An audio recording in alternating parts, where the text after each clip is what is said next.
آپ سے شیئر کرتا ہوں۔ ماشاءاللہ۔ پہلی حدیث بہت معروف ہے، آپ نے سنی ہوئی ہے، اس حدیث سے ہی میں دوسرا نتیجہ اخذ کروں گا۔ وہ سیدنا ابی بن کعب رضی اللہ تعالیٰ، تو آقا علیہ الصلوۃ والسلام سے بے پناہ محبت کرنے والے حضور کی بارگاہ میں آتے ہیں۔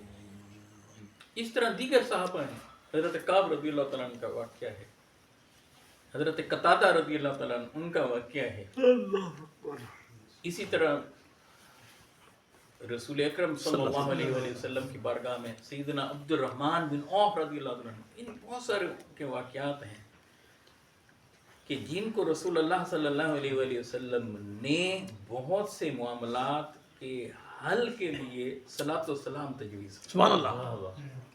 ان میں سے جامع ترمذی کی روایت ہے، جب صحابی رسول عرض کرتے ہیں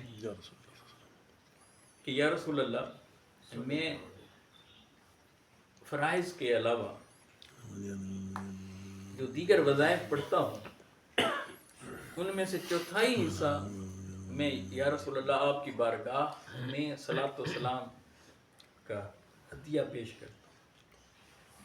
میرے حبیب علیہ الصلوۃ والسلام نے فرمایا کہ ہاں ٹھیک ہے، مگر اس میں کوئی اضافہ کر لو، اس میں تھوڑی زیادتی کر لے، کچھ اور زیادہ کر۔ کہنے لگے کہ یا رسول اللہ، پھر میں آدھا وقت اسی کام میں گزار دوں گا، اپنے باقی وظائف گویا کہ باقی وظائف چھوڑ کے آدھا وقت صرف صلاۃ و سلام کا وظیفہ۔ میرے حبیب نے فرمایا ہاں ٹھیک ہے، مگر اس میں کوئی اور اللہ اکبر کر دو تمہارے لیے بہتر ہے۔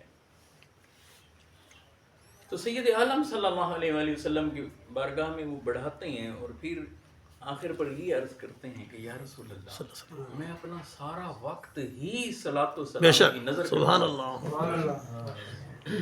جب یہ جواب دیا تو میرے حبیب علیہ الصلوۃ والسلام نے دو باتیں فرمائی۔ فرمایا کہ پہلی بات فرمائی کہ پھر یہ تمہارے جتنے غم ہیں، اللہ اکبر کبیرہ، تمہاری جتنی پریشانیاں ہیں، ہموں کا، تمہارے سارے غم، سارے مسئلوں کا حل، ساری پریشانیوں کا حل یہ صلاۃ و سلام، بے شک حدیث ہے۔ اور یہ تمہارے گناہوں کی بخشش کا ذریعہ ہے۔ بے شک یا اللہ یا رسول اللہ۔ تو غم گئے، پریشانیاں گئیں، مصیبتیں ڈلیں، گناہ گئے، کس چیز سے؟ درست۔ صلاۃ و سلام سے، صلاۃ و سلام سے۔ اب ایک نقطہ یہاں ذہن میں رکھ لیجیے، ابھی تو یہ صلاۃ و سلام ہے جو غلام اپنے آقا کی بارگاہ میں بھیج رہا ہے۔ یہ صلاۃ و سلام ہے، تحفہ ہے کس کا؟ غلام کا۔ غلام اپنی زبان سے کچھ الفاظ ادا کر رہا ہے، اپنے آقا و مولا علیہ الصلوۃ والسلام کی ذات اقدس پر اللہ کی بارگاہ سے رحمتیں طلب کر رہا ہے، اللہ کی بارگاہ سے اپنے مولا صلی اللہ علیہ وآلہ وسلم کے لیے برکتیں طلب کر رہا ہے۔ تو اس غلام کا مصطفیٰ علیہ السلام کے لیے رحمتوں کو طلب کرنا، برکتوں کو اللہ سے طلب کرنا، اس کے غموں کو دور کر رہا ہے، اس کی مصیبتوں کو ٹال رہا ہے۔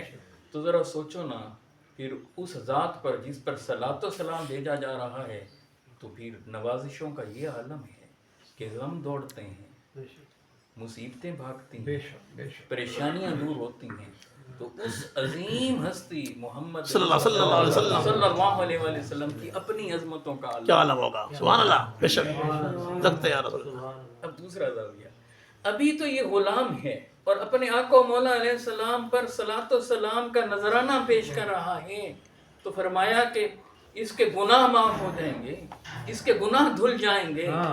ارے ادھر اس نے صلاۃ و سلام پڑھا، ادھر اس کے گناہ دھل رہے ہیں، اس کے گناہ دھل رہے ہیں۔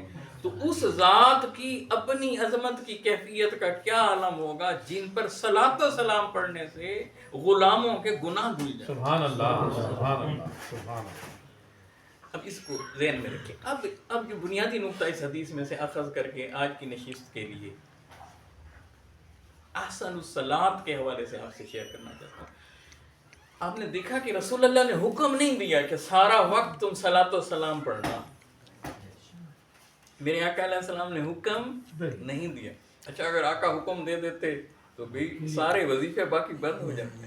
ہاں اللہ بے شک. بڑے سے بڑے پیر کا وظیفہ بند ہو جاتا، بڑے سے بڑے بزرگ کا وظیفہ بند ہو جاتا. آقا کے پہلا جب حکم آ جاتا کہ بس جب مسئلہ ہو پڑھنا ہی صلاۃ و سلام. لیکن میرے حبیب علیہ السلام نے ایسا نہیں کیا، حکم نہیں دیا. بلکہ آپ انداز دیکھیں آقا کا.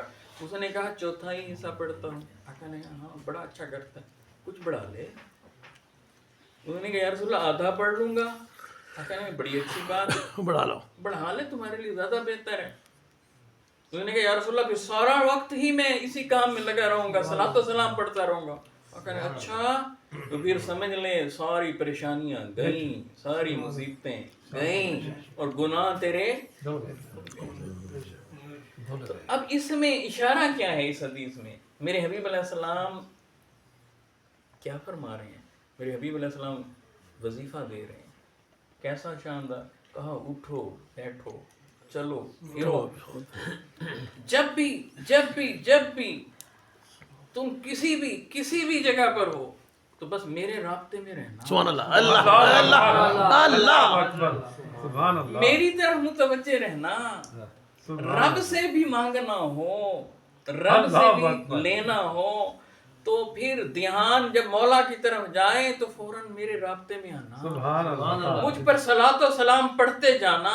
رب تمہارے کام بگڑے ہوئے بے شک بے شک بے شک. تم مجھ پر درود و سلام پڑھنا، تمہارے بگڑے کام مولا بناتا جائے گا. تم میری طرف دیکھو گے، رب پھر تمہاری طرف بے شک بے دیکھے گا. شک. اس کی رحمت تمہاری طرف یا رسول اللہ یا رسول اللہ یا رسول اللہ. رب کی رحمت پھر اس بندے کی طرف لپکے گی جو مصطفیٰ علیہ السلام پر صلاۃ و سلام پڑھ رہا ہوگا. مولا کہے گا کہ یہ بندہ میرے محبوب سے اپنی محبتوں کا اظہار کر رہا ہے، اس پر برکتوں کے دروازے سبحان اللہ. رحمتوں کے دروازے کھول دو. تو نقطہ کیا سمجھایا؟